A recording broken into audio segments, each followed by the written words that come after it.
안녕하세요. 자, 그 OX 문제를 풀고 이제 진도를 나가도록 할게요.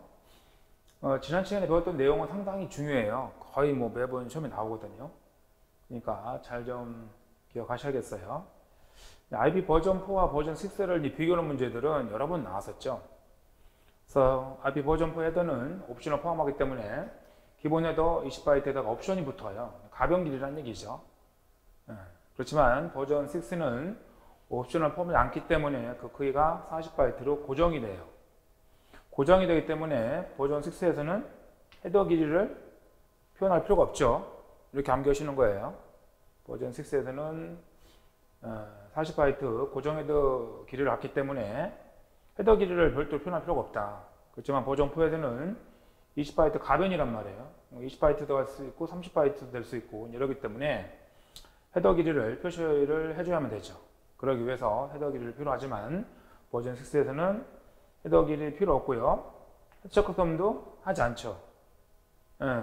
버전 IP는 3계층이니까 바로 이제 이전 계층, 데이터 링크층이나 그 이후 전송층이죠. 전송층에 담당하기 때문에 라우터의 부담을 줄여주기 위해서 헤더 체크섬 필드를 IP 버전 6에서는 없앴다. 다시 말해서 IP 버전 6에서는 헤더 체크섬 필드가 없어요. 그래서 여러분들 이제는 형식을 물어보는 거니까. 그 다음에 뭐 얘들도 이런 옵션들이 있는데 이런 단표나 옵션들이 존재하게 되죠. 그래서 버전 6에서는 뭐 물론 사라지게 되지만. 자, 3번을 보면은 클래스 기반 조수 지정에서 91점 이러면 여러분들이 399페이지인데 일단은 뭐 클래스 A 같은 경우는 첫 번째 뭐 0으로 시작되고 첫 번째 밑에가 그 다음에 B 클래스, 클래스 B 같은 경우는 10으로 시작되기 때문에 128부터죠. B 클래스는 B 클래스가 128부터 191까지 했었어요. 191까지니까 클래스 B에 속하는 거죠. 그래서 클래스 B와 클래스 B, C를 구분하는 게 몇 번 나왔는데 그 그림 1.6에 있는 것처럼 클래스 B는 1.10으로 시작되고 클래스 C는 110으로 시작되고 그렇기 때문에 클래스 B가 128에서 191, 클래스 C가 192겠죠. 클래스 C는 192부터 223까지 했었죠. 이렇게 기억을 하셔야겠어요. 꼭. 이거 암기 안 하면은 못 맞추는 거니까. 자, 4번 보면 클래스 C의 서브넷 마스크가 이렇게 되면 B 클래스죠. 그래서 C 클래스는 여기까지. 여러분들이 그래서 그 그림 1.6이 중요하다 했었어요. B 클래스 같은 경우는 절반 딱 나눠가지고 16이 네트워크 주소, 그 다음에 16비트가 호스트 주소 이래 되어 있지 않습니까? 그렇지만 클래스 C는 정확히 24비트예요. 포함하면은 110까지 포함하면은 24비트가 있는 네트워크 주소고 호스트 주소가 8비트이기 때문에 이렇게 해야 맞는 거죠. 그래서 얘는 B 클래스의 서브넷 마스크가 된다 했었어요. 자, 5번에 서브넷 마스크는 이진수를 표현하는데 이게 다 1인 부분이죠. 그래서 뭐 1인 부분이 네트워크 주소고 0인 부분은 호스트 주소 이렇게 구분했었죠. 그래서 네트워크 주소는 인터넷망에 있는 컴퓨터들을 표현하기 위한 거고 호스트 주소는 내 컴퓨터, 서버 컴퓨터들이죠. 우리 회사, 뭐 우리 어떤 특정 그룹 있는 컴퓨터들을 묻기 위해서 필요한 주소가 호스트 주소가 있었어요. 그래서 일이 연속되게 나와야 되는 거죠. 그래서 뭐 255 할 때도 하나, 둘, 셋, 넷, 다, 일곱, 여덟 이 다음이 맞아. 근데 여기서 255가 하나, 둘, 셋, 넷 이렇게 돼 있다. 이러면 안 된다 했었죠. 이런 얘기예요. 이미 나왔어요. 그래서 서브넷 주소가 중간에 이렇게 네트워크 주소를 표현할 때 0이 포함돼서는 안 된다 했었어요. 연속되게 나와야 된다. 이렇게 했었고. 자, 6번에 보면은 IP 주소는 IP 버전 6, 버전 4인 경우 버전 4는 이제는 뭐 8비트씩 네 부분이니까 32비트였었고요. 10준수 맞죠? 그리고 버전 6는 16비트 8분 맞아요. 그러니까 120, 68, 48이 더 128비트가 되겠죠. 128비트고 얘가 16진수였었죠. 16진수. 그래서 그 비교를 해드렸는데 엄청 중요하다고 했었어요. 자, 7번은 IP 버전4는 애니캐스트 여기까지 맞아요. 브로드캐스트는 없어졌죠.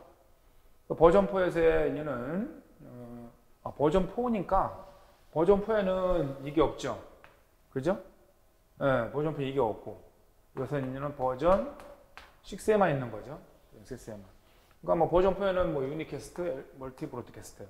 그래서 1대1 통신이죠. 유니, 위로다 이렇게 암기했었고요. 멀티 1대 n이긴 한데 이 멀티캐스트는 특정 그룹이고 이제 불특정 1대 n인데 이때는 불특정. 요 n의 의미는 불특정이었었죠. 이렇게 스팸 메일 보낼 때 이렇게 브로드캐스트 방법을 써서 스팸 메일을 보낸다고 했었어요. 그렇지만 이제는 버전 6 오면은 이게 없어지죠. 그죠? 이게 이렇게 바뀌죠. 이렇게. IP 버전 6가 오면서 이렇게 바뀌고. 그죠? 브로드캐스트 일대 불특정 다수로 보내는 브로드캐스트가 없어요. 버전 6에는. 이렇게 넘어오고 이게 새로 생기죠. 버전 6에서는. 이렇게 연관을 지어서 기억을 하셔야겠어요. 자, 8번에 이제 슈퍼네팅은 서브네팅이 반대죠. 무조건 IP를 효율적으로 사용하기 위해서 여러 개의 C클래스였죠. C클래스를 묶어서 이제는 네트워크 주소를 구성하는 그런 방법이었었어요. 자, 9번에 이제 CIDR은 올해도 나왔었죠. 국가적에. 그래서 이런 의미는 이제는 이때 이제 20일까지가 네트워크 주소. 21비트죠. 예. 그래서 이제는 만약에 얘를 서브넷 마스크로 구해라고 하면은 21비트까지니까 255 똑같겠죠. 8비트니까. 그 다음에 255 8비트니까 16이죠. 그 다음에 얘는 24까지 다 안 되죠. 그러면 16, 28, 16, 17, 18, 19, 20, 21 이렇게 되는 거죠. 그럼 5개니까 하나, 둘, 셋 이렇게 된단 말이에요. 그러면은 맞죠? 17, 18, 19, 20, 21 이게 되는 거죠. 서브넷 마스크가. 그럼 이거 얼마냐? 255에서 7을 뺀 거잖아요. 7. 그죠? 다 일쳐지면은 7 된다고 했잖아요. 그럼 이제는 8 될 테고요. 4가 될 테고. 그러면은 결론적으로 이제는 이렇게 주어지고 얘의 서브넷 마스크가 어떻게 되냐라고 물어보면 25.25.248이죠. 248.0 이렇게 답이 되겠죠. 그래서 이런 거 제가 할 때 풀어드렸었고요. 그런 내용이 이제는 지금 서브넷 마스크도 402페이지에 보면은 이렇게 된다. 248.0 되어 있네요. 이렇게 된다라고 했었죠. 이런 것도 이제는 충분히 물어볼 수 있는 거였었어요. 그래서 CIDR은 최근에까지 나오고 있는 거니까 잘 좀 보셔야겠죠. 자, 10번을 보면은 호스트는 사용 가능 IP 주소의 개수를 구하는 방법은 이렇게 하죠. 마지막에 여기 빼기 2를 하는 거, 이유가 뭐냐? 그래서 네트워크 주소를 위해서. 그 다음에 마지막은 멀티캐스트가 아니라 뭐예요? 브로드캐스트죠. 그래서 브로드캐스트 주소가 되는 거죠. 멀티가 아니라. 그래서 이렇게 예약되어 있기 때문에 쓸 수가 없다라고 했었어요. 자, 11번. IP 버전4 호스트는 네트워크 물리적인 위치에 제한받지 않고 같은 주소를 유지하면서 자유롭게 이동할 수 있는 모바일 IP로 쓰는 건 뭐예요? 버전 6죠? 그래서 버전 6를 설명하고 있는 거예요. 자, 12. Anycast는 일단 수신자를 묶고, 수신자 묶고는 그룹이죠. 1대1으로 보내요. N 쪽으로. 그룹이니까. 그룹인데, 송신지와 가장 가까이에 있는, 그룹 내에서 가장 가까이. 가장 가까이라는 얘기는 송신체이겠죠. 송신체가 가장 가까이 있는 호스트에만 데이터를 보내는 그런 방법이에요. 제가 이제는 뭐 이런 시간에 앞에서 누랑진에서 용산으로 이동할 때 이동할 때 계속 안테나가 바뀌어야 될 거 아니에요. 그죠? 예. 그러면 이제는 가까이 있는 안테나로 이제는 리피터겠죠. 리피터로 이제는 송수신을 하게 되는 건데, 가까이 있는 그룹으로 이제는 전송을 해서 계속해서 이제는 신호가 끊기지 않고 전송을 할 수 있도록 한다라고 했었죠. 그러려면은 이런 애니캐스트 기능이 필요해요. 그럼 이런 애니캐스트 기능은 이렇게 이동할 수 하면서도 인터넷에서 끊기지 않고 계속 사용할 수 있다라는 거니까 버전 6의 특징이 된다. 이렇게 정리하시면 되겠어요. 자, 13번 인터닉. 인터닉은 이제는 뭐 IP 주소로 관련은 기구를 말하죠. 컴퓨터 이름과 IP 주소 대응표를 가지고 있어서 문자로 입력된 도메인 네임을 숫자로, 문자로 된 도메인 네임을 숫자, IP 주소죠, IP 주소. IP 주소를 다시 도메인 네임으로 이렇게 바꿔주는 것은 이제는 DNS 했었죠. 도메인 네임 시스템. 그래서 뭐 예전 문제이긴 하지만 꼭 기억하는 데 있었어요. 자, 전조편 14번. 팝3를 보호하는 게 IMAP죠. 이렇게 보호하는 게 이렇게 암기할 때.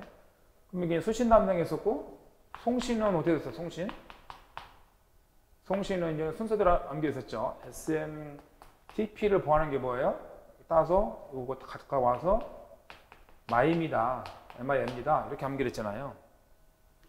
그랬었죠? 이렇게 암기해야 돼. SMMP에 이렇게 하면 돼. 스타트 한다고 생각해. 스타트. 그래서 SMMP M 가져와서 MIM이 이렇게 송신 담당이고 이렇게 암기해야지 뭐. 팝3를 얘는 IMAP 이렇게 얘는 보호하는 거죠. 보안. 그래서 어떻게 보호하냐면은 15번 보면 팝3 이용하면은 사용자의 메일은 서버 소신 우편함에 저장되죠. 사용자가 메일을 읽을 때마다 즉시 사용자 컴퓨터로 다운로드되고 서버에 더 이상 남아있지 않게 되죠. 이게 팝3 단점이었었어요. 그럼 한번 내가 읽고 나면 어때요? 나중에 또 읽고 싶어도 못 읽는 거죠. 서버에 다운돼 버리니까. 아니면 여러분 컴퓨터에 메일 내용을 항상 저장시켜 놔야 돼. 그럼 되게 불편하겠죠. 그래서 지금 우리가 여러분들이 내가 메일 읽고 내일 가도 읽고 서버에 남아 있잖아요. 그죠?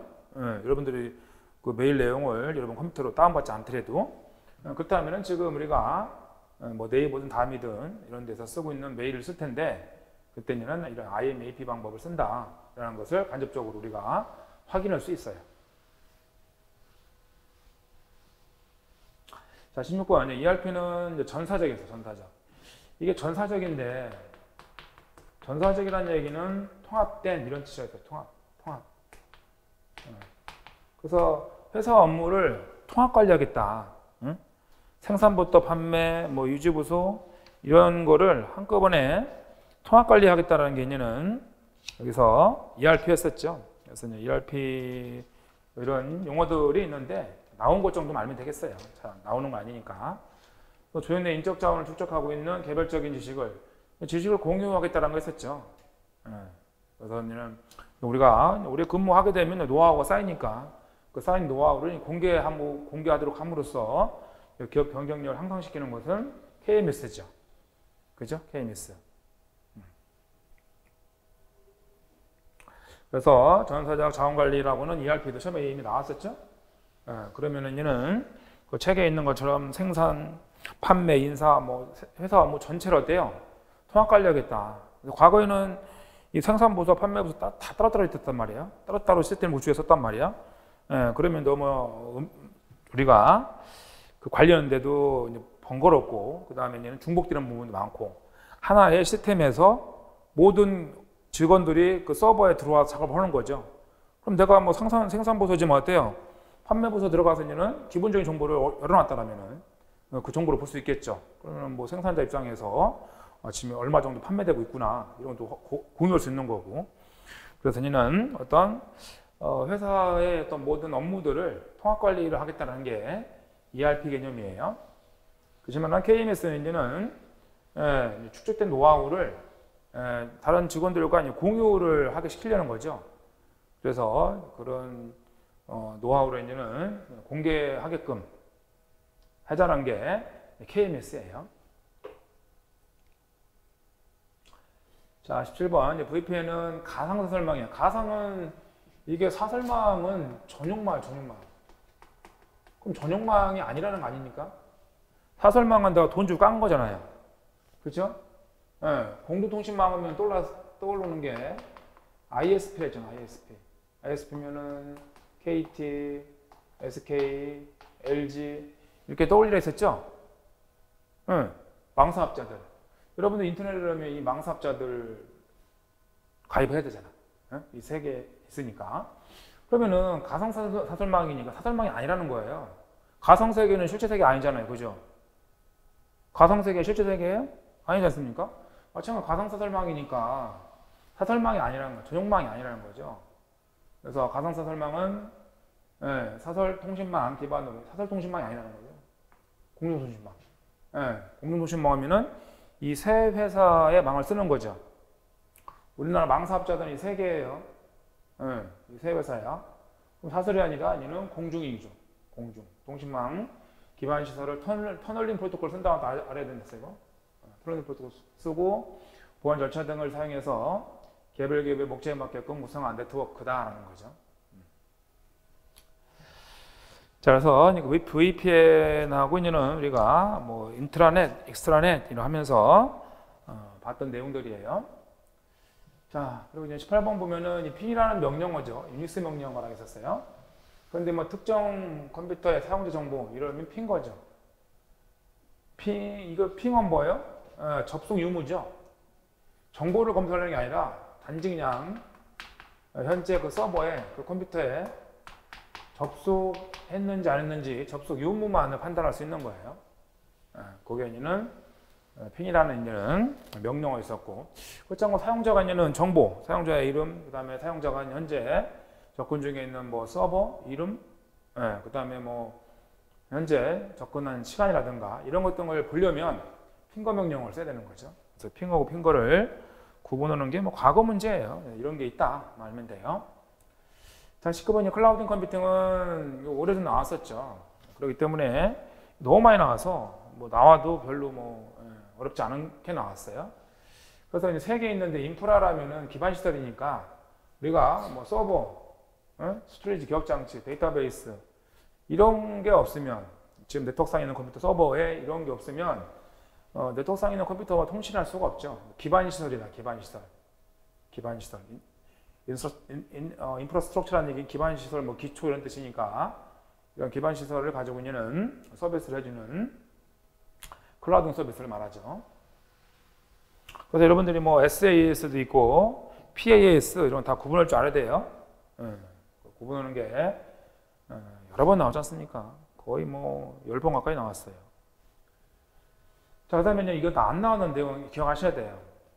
그 책에 보시면 싱 클라이언트 표시라는 것은 하드웨어, 하드디스크, 주변장치, 기본적인 메모리 갖추고 여기가 있는 하드디스크라든가 주변장치가 없는 거죠. 없는. 그 쓴이 뭐 가볍다는 얘기니까 얇은 뭐 이런 뜻이잖아요. 얇다는 얘기는 여기서 하드디스크라든가 주변장치가 없는 거예요. 하드디스크도 주변장치죠, 여러분들. 예를 우리가 1번 그림 보면은 HDD는 뭐예요? 주변장치가 입출력 장치였잖아요. 1번 그림을 보면. 그죠? 네. 제가 입출력 유닛, 뭐 HDD 또는 뭐 SSD 이런 것 등이 있는 보조 장치로 쓰인다라고 그랬지 않습니까? 그 얘기를 하고 있는 거죠. 이런 게 필요 없어요. 왜? 네트워크상에 있는 여기 지금 이제 이런 스토리지를 빌려 쓰고, 그 다음에 SaaS 소프트웨어도 빌려 쓰고, 인프라 했죠 지금? 인프라 있고, 그 다음에 이제 플랫폼 이런 거 다 빌려 쓰는데 나는 어때요? 모니터만 있으면 돼. 모니터에서 얘는 내가 뭐 작업을 하고, 그 다음에 그런 걸 기억을 시키려면 여기다 기억시키면 되지 않습니까? 여기다 기억시키면 되잖아요. 그죠? 그 프로그램이 없으면 내가 대표적인 예는 일러스트레이트라든가 비싸잖아, 그런 프로그램들이. 그 다음에 아크로벳 비싸요, 프로그램이.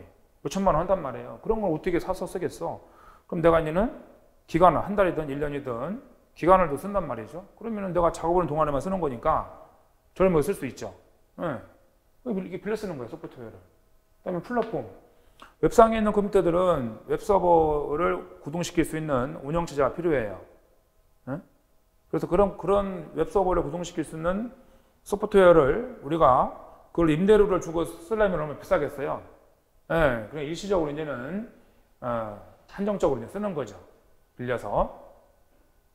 네, 그런 방법이 이제는 플랫폼 기반의 클라우드 컴퓨팅을 말하는 거죠. PaaS. 그렇기 때문에 이런 환경에서는 우리가 인터넷 작업을 한다. 인터넷 통해서. 그러면 나는 모니터만 있으면 되겠죠. 모니터가 있고 최소한 내 컴퓨터에는 메모리는 있어야겠죠. 왜 메모리는 있어야 다운받아서 볼 거 아니야 내가. 메모리는 있어야 메모리 있는 내용을 여러분 1번 그림 보면 메모리 있는 내용이 주변항체로 가죠. 1번 그림 보면. 그럼 메모리는 있어야지 최소한. 그 메모리 있는 내용을 내가 모니터로 보여줘야 되는 거니까.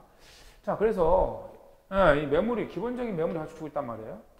그래서 서버 네트워크로 운영되는 개인용 컴퓨터, 서버 기반 컴퓨팅을 바로 이제는 클라이언트 PC라고 한다. 이게 또 용어 나온 적 없지만 잘 기억하셔야겠어요.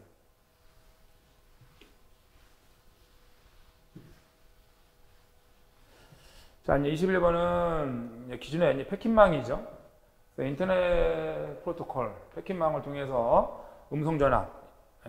지금 여러분들이 전화하는 음성전화를 할 수 있게끔 하는 거.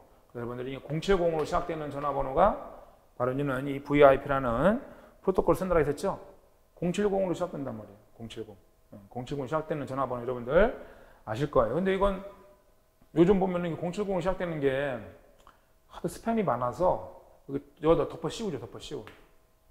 지금 이 학원도 그래요. 이 학원도 이게 공이 어쩌고 뭐 덮어 씌웠잖아요. 그러면은 모르죠. 그래서 일반 전화인 것처럼 덮어 씌울 수도 있어요.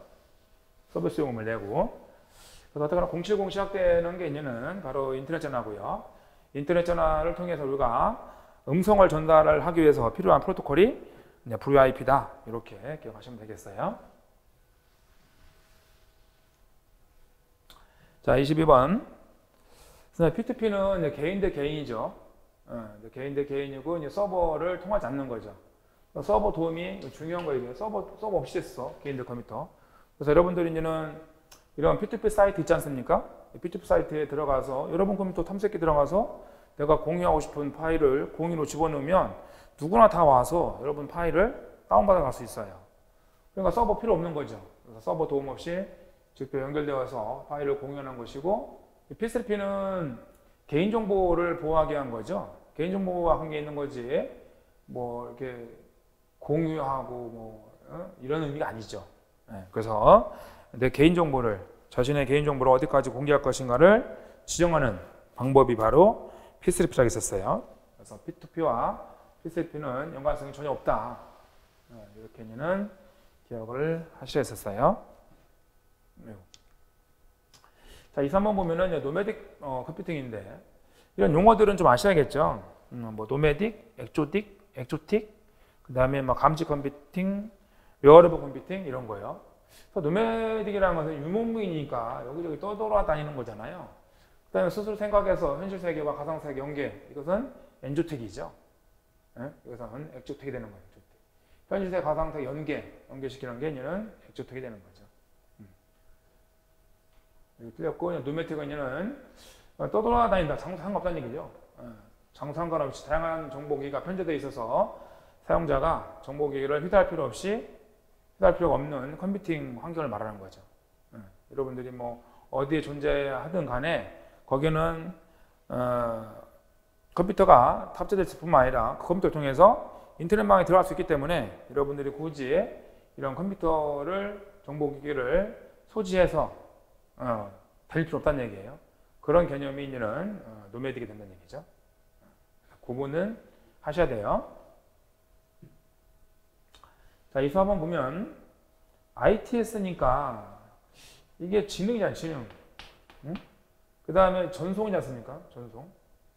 지능의 이제는 그 전송 시스템을 말하는 건데, 전송이니까 교통이라고 해요. 교통. 지능형 교통정보 시스템. 이렇게 되죠. 그래서 여러분들 이제는 419페이지 보면은 ITS라는 것은 지능형 교통체계를 말하는 거고, 전자정보통신 제어 등 기술을 교통체계에 접목시켰다고 되어 있죠. 교통체계. 그러니까 여러분들 뭐 GPS가 이런 기능을 하는 거죠. 단말기가. 그 GPS 단말기 보면은 시내 막히고 그러면 어때요? 우회도로 뭐 알려주고 그러잖아요. 그럴 때 바로 이런 지능형 교통정보 체계를 이용한다는 거죠. 그럼 이게 뭐 지능형 정보 체계도 이용하고 이렇게 이제 각종 지정보를 수치화해서 컴퓨터에 입력, 처리, 저장, 지정보 시스템이죠. 그래서 이제 지리 정보, 지정보 시스템 이런 것도 같이 가미해서 서비스를 하게 되죠. 그래서 우리가 여러분들 내비게이션을 보면은 이런 ITS 지능형 체계라든가 GIS 지정보 이런 게 혼합돼서 서비스를 제공해 주죠. 그렇게 그 내비게이션에서 쓰는 방법이 말하는 ITS하고 GIS다. 이렇게 생각을 하시면 될 것 같아요. 자, 25번은요. RFID인데 RFID는 각종 물품에 소형 칩을 부착해서 사물의 정보와 주변 환경 정보를 무선 주파수로 전송 처리. 비접촉식이죠. 접촉이 안 돼요. 비접촉식. 그래서 여러분들 톨게이트를 지날 때 이런 RFID 방법을 많이 쓴다고 했었죠. 그래서 RFID 단말기 이런 거 아마 보셨을 거예요. 자, 26번. NFC는 여러분들 뭐 교통카드, 교통카드라든가 교통카드가 별도로 존재할 수도 있고요. 아니면은 여러분들 신용카드에 이런 NFC 기능을 추가할 수도 있죠. 아니면 스마트폰 충전을 해서 추가를 해서 여러분들 스마트폰 가지고 뭐 결제한다든가 스마트폰 가지고 있는 뭐 교통 패스, 지하철 패스를 이용하고 이런 거 하죠. 그때 쓰는 기술이 바로 이제는 NFC라고 보시면 돼요. 그래서 데이터를 읽고 쓰기 기능을 모두 사용할 수 있기 때문에 기존 RFID를 사용을 위해서 필요했던 동글러 이런 게 필요하지 않다는 거죠. RFID 같은 경우는 동글러가 필요해요. 그렇지만 NFC는 가까운 거리이기 때문에 10cm 이내지 않습니까? 가까운 거리이기 때문에 이제는 이런 RFID와 같은 이런 동글러가 필요 없다. 이런 것도 주의하셔야 돼요. 자, 27번 보면은 이제 블루투스인데 블루투스 10m가 넘었었죠. 10cm 이내 가까운 거리 이것은 NFC를 말하는 거죠. 그래서 블루투스는 10m 안팎의 근거리에 놓여 있는 컴퓨터와 이동 단말기, 가전제품 등을 무선으로 연결해서 쌍방향, 양방향이죠. 양방향으로 실시간 통신이 가능하게 하는 거죠. 근데 이제 블루투스는 단점이 뭐예요? 거기 뭐 블루투스는 일단 연결해야 되는 거죠. 가전제품이든 블루투스 마우스, 뭐 블루투스 스피커 이런 거 있는데 그것은 그 기기들과 연결을 해줘야 돼요. 연결 기능을 필요 하는데 NFC 같은 경우는 그런 게 필요 없죠. 연결하고 이런 게 아니라 바로 이제는 접속해서 사용할 수 있는 그런 방법이죠. 그러니까 NFC 같은 경우는 블루투스처럼 기기 간의 설정을 필요하지 않아요. 기기가 설정을 필요하지 않는다. 그런 것도 이제는 주의를 좀 하셔야겠어요. 자, 다음에 이제는 와이브루인데, 와이브루는 KT하고 네트리하고 해서 개발한 건데, 이게 이제 지금은 한 2년 전부터 사장됐다라고 했잖아요. 그렇기 때문에 날 확률은 좀 떨어지는데, 그래서 여러분들이 일단은 IEEE가 국제 표준이라는 말이에요. 승인했고요. 여기에는 부합되는 국제 표준 기술이다. 이 정도만 아시면 되겠죠. 자, 29번. 그래서 LTE는 송수신 양단 또는 한쪽에 두 개의 복수 안테나. 그래서 복수 안테나가 아니라 이제는 다중 안테나죠. 다중 안테나. MIMO, LTE는. 그러니까 지금 우리가 앞에서 802.BAGN 이런 게 있었죠. 11.AC, 11.AX 이런 거 했지 않습니까? 그러면은 마지막에 나온 기술이 이런 다중 안테나 기술이란 말이에요. 지금 LTE도 마지막에 나온 기술 아닙니까? 우리가 지금 4G, 5G 하지 않습니까? 이 4G, 5G가 다 LTE 기능을 더 강화시킨 거예요. LTE 기능을 더 강화시킨 어떤 개념이 4G니 5G니 이렇게 나오는 거죠. 그래서 이는 이런 다중 안테나 기술을 이용한다는 것을 그런 식으로 접목시켜서 기억을 하셔야겠어요. 자, 30번은 IP는 인터넷상에서 주민번호 대신에 사용하려는 거죠. 그래서 주민번호 부작용을 해결하기 위해서 서비스로 정보통신부라든가 여기서 개발한 사이버 신원 확인 번호다. 뭐 이렇게 하시면 되겠죠. 자, 그래서 이제 지난 시간에 뭐 배운 내용들은 이런 내용들이 중요해요. 그래서 이런 키워드하고 OX 문제하고 그다음에 제가 달달노트 계속 올려드리는 거니까 거기에서 반복해서 이제 보시고 이렇게 하시면 될 것 같아요.